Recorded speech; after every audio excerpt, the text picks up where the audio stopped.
क्या बताया आपको, करंट एसेट, दूसरा बताया फिक्स एसेट। अब देखो फिक्स एसेट आपको स्कूल में क्या बताया गया था, फिक्स एसेट स्कूल में बताया गया था कि फिक्स एसेट होते हैं land, building, plant and machinery, ये सारे फिक्स एसेट होते हैं। सर फिक्स एसेट आपको वहां पे सिर्फ आपको एग्जाम्पल बताए गए थे, आपको उसकी डेफिनेशन नहीं समझाई गई थी कि डेफिनेशन क्या है।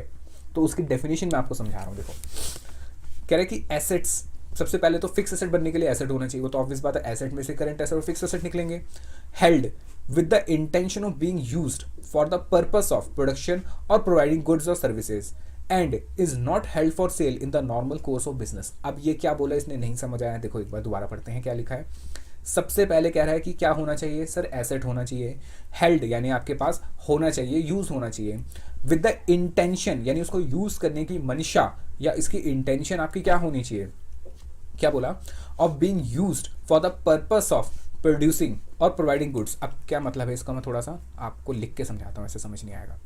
देखो ये कौन सा पॉइंट है हमारा, थर्ड पॉइंट है ना, फिक्स्ड एसेट। क्या बोला देखो उसने, सबसे पहले तो कहा फिक्स एसेट में आपका एसेट होना जरूरी है, वो तो सर ऑब्वियस बात है, एसेट होगा तभी तो फिक्स या करंट होगा। उसके बाद क्या होना चाहिए, ये आपके पास हेल्ड होना चाहिए, यानी आपके पास रखा होना चाहिए, फिजिकली आपके पास होना चाहिए। वैसे फिक्स एसेट फिजिकल भी होते हैं, मतलब टेंजिबल भी होते हैं, इंटेंजिबल भी होते हैं, तो मतलब मान के चलिए कि आपका ओन्ड होना चाहिए, उसकी बात कर रहे हैं, ठीक है। चलो फिक्स एसेट हेल्ड आपके पास होना चाहिए। उसके बाद कह रहा है इंटेंशन क्या होनी चाहिए, यानी कि आप जब ये फिक्स एसेट को लेकर आओगे, ठीक है, एग्जांपल देता हूं, जैसे कि मान लो आपके पास एक कार है,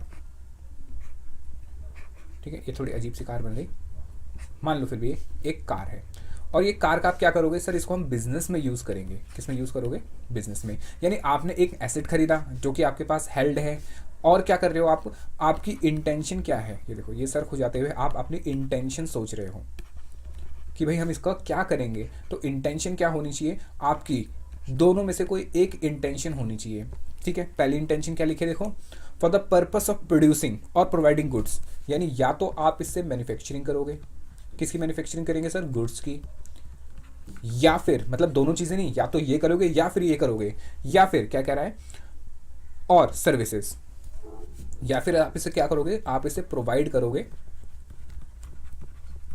सर्विस। बताओ समझ आया, नहीं समझ आया, देखो दोबारा बताता हूँ। आपने एक कार खरीदी, ठीक है, और अब ये कार आपने खरीद ली, और अब इसको बिजनेस में यूज करने की आपकी मंशा हो रही है, दैट मीन्स इंटेंशन हो रही है। अब इसका दो यूज है, या तो मैन्युफैक्चरिंग के काम में आ जाए गुड्स के। सर कार कैसे मैन्युफैक्चरिंग में काम आ जाएगी, एक बार बताओ। जब आप सामान खरीदोगे, मतलब रॉ मटेरियल खरीदोगे, परचेज करोगे, बेचोगे, तो हो सकता है कि कार में आप माल डाल के ले जाओ। आपने देखा भी होगा बहुत से लोग अपनी कार में माल डाल के ले जाते हैं, ठीक है।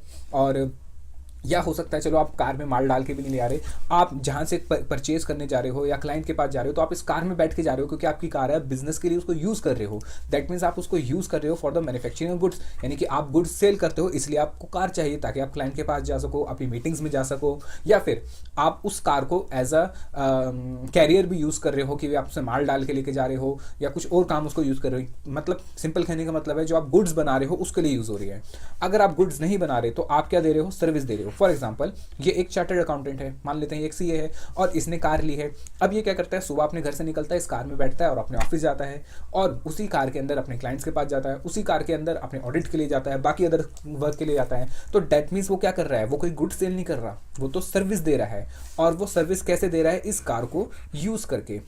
बात समझ आई। तो ये दो चीजें उसने बताई। अब बहुत ज्यादा इंपॉर्टेंट बात आगे जो लिखी है, एंड का मतलब इसके साथ ये भी होना चाहिए, यानी ये चीज़ें तो हमने कर ली कि भाई एसेट होना चाहिए, बिजनेस में यूज़ होना चाहिए, चाहे उसको आप गुड्स प्रोडक्शन के लिए यूज़ करो, चाहे डायरेक्ट या इनडायरेक्ट, ठीक है, डायरेक्ट या इनडायरेक्ट, या फिर आप सर्विस देने के लिए यूज़ करो। एंड यानी कि प्लस, इसके साथ साथ ये चीज़ तो होनी ही चाहिए, इसके अंदर क्या होनी चाहिए, and is not held for sale in the normal course of business.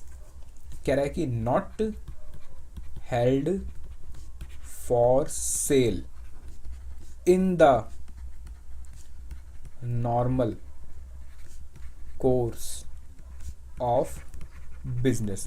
इसका मतलब क्या है, कह रहे कि आप इसको बेचोगे नहीं, यानी आपकी इंटेंशन इसको बेचना नहीं होनी चाहिए। एक बात बताओ जरा सोच के, अगर आप एक ऑफिस में काम करते हो, या चलो आपने एक अपना एक बिजनेस खोला, ठीक है, मान लेते हैं आप एक चार्टर्ड अकाउंटेंट हो, या मान लेते हैं आप एक डॉक्टर हो, ठीक है, या एक डॉक्टर को पकड़ लो, कोई भी जो भी आपके आसपास हो, उसने अपनी कार, स्कूटी, बाइक कुछ भी ले रखी है, वो अपने घर से निकलता है, स्कूटी पे बैठता है, अपनी क्लिनिक जाता है, ठीक है, और उसी स्कूटी से वो अपने क्लाइंट्स के पास जाता है, मरीजों को चेक करने जाता है। दैट मीन्स वो अपनी स्कूटी या कार किस लिए यूज़ कर रहा है, वो अपने बिजनेस पर्पज़ के लिए यूज़ कर रहा है। अब बताओ, जब उसने ये स्कूटी खरीदी तो ये सोच के खरीदी कि मैं इसको यूज़ करूंगा, या ये सोच के खरीदी मैं इसको बेच दूंगा जल्दी से जल्दी। सर बेचा तो हमारा गुड्स जाते हैं, बेची तो हमारी सर्विस जाती है। जैसे मैं पढ़ाता हूँ तो मैं जो हूँ, मैं अपनी सर्विस दे रहा हूँ, मैं आपको कोई गुड्स थोड़ा ना दे रहा हूँ, मैं यूट्यूब पे आपको पढ़ा रहा हूँ, मैं आपको फ्री सर्विस दे रहा हूँ, ठीक है, तो ये सर्विस होती है।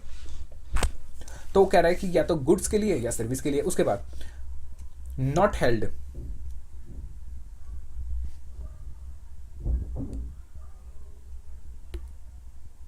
उसके बाद कह रहा है नॉट हेल्ड फॉर सेल, यानी कि आप इसको बेचोगे नहीं, ठीक है, in the normal course of business. Sir ये नॉर्मल कोर्स ऑफ बिजनेस कहीं सुना सुना लग रहा है, अभी बताया था मैंने करंट एसेट के अंदर।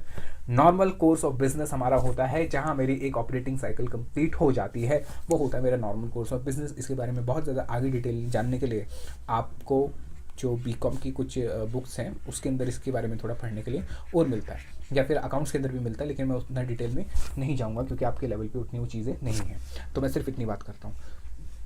बताओ समझ आया? यानी जो आपका नॉर्मल कोर्स ऑफ बिजनेस है उसमें उसको नहीं बेचोगे, तो क्या उसको बेचेंगे ही नहीं, बेचोगे। जैसे एग्जांपल वही कि वे आपका क्लाइंट, वो डॉक्टर है, अपनी स्कूटी यूज़ कर रहा है, आ रहा है जा रहा है, अब उसके पास थोड़े पैसे एक्स्ट्रा आ गए, अब वो चाहता है कि मैं कार ले लूँ, तो वो अपनी स्कूटी को बेच देता है। तो बताओ वो क्या एक पेशेंट को देखने के बाद, देखो डॉक्टर की साइकिल क्या होती है, डॉक्टर की साइकिल होती है कि पेशेंट उसके पास आया, ठीक है, डॉक्टर की साइकिल क्या होती है, सबसे पहले पेशेंट आया, पेशेंट अपनी बीमारी बताता है कि ये है, वो क्या करता है, उसको ट्रीट करता है, ठीक है, उसको ट्रीट करने के बाद फिर वो दोबारा आके चेकअप करता है, चेकअप करने के बाद वो देखता है वो सारी चीज़ें उसकी ठीक है नहीं है, यानी जो भी बीमारी थी उसकी ठीक हो गई या नहीं हुई। अगर बीमारी ठीक हो जाती है तो वो आगे चल जाएगा, मतलब उसको बोल देगा ठीक है आपका क्या कहते हैं जो भी बीमारी थी ठीक हो गया, वो खत्म हो गया। अगर नहीं होती तो वो दोबारा क्या करता है, उसकी चेकअप करता है, वो चीज़ें टेस्ट करता है, रिपोर्टिंग देखता है, फिर उसके बाद उसको दोबारा अलग ट्रीटमेंट देता है, और उसके बाद फाइनली वो पर्सन जो है वो ठीक हो जाता है, यानी कि वो पर्सन अब अपने घर जा सकता है ठीक होके।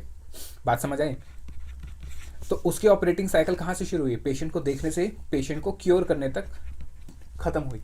बात समझ आए? पेशेंट को देखने से लेके पेशेंट को क्योर करने तक उसकी ऑपरेटिंग साइकिल चली। अब बताओ ये ऑपरेटिंग साइकिल के अंदर वो अपनी स्कूटी बेच देगा? नहीं सर, वो तो उसको यूज़ करेगा और अच्छे टाइम तक यूज़ करेगा। तो दैट मीन्स क्या होगा कि वो जो अपने एसेट को बेचेगा, वो बेचेगा कब, बहुत टाइम के बाद बेचेगा, बहुत टाइम के बाद बेचेगा। तो in the normal course of business तो वो नहीं बेचेगा। तो in the normal course of business क्या बेचा जाता है सर, स्टॉक को बेचा जाता है या अपनी सर्विस को बेचा जाता है, जो हमने गुड्स पढ़ा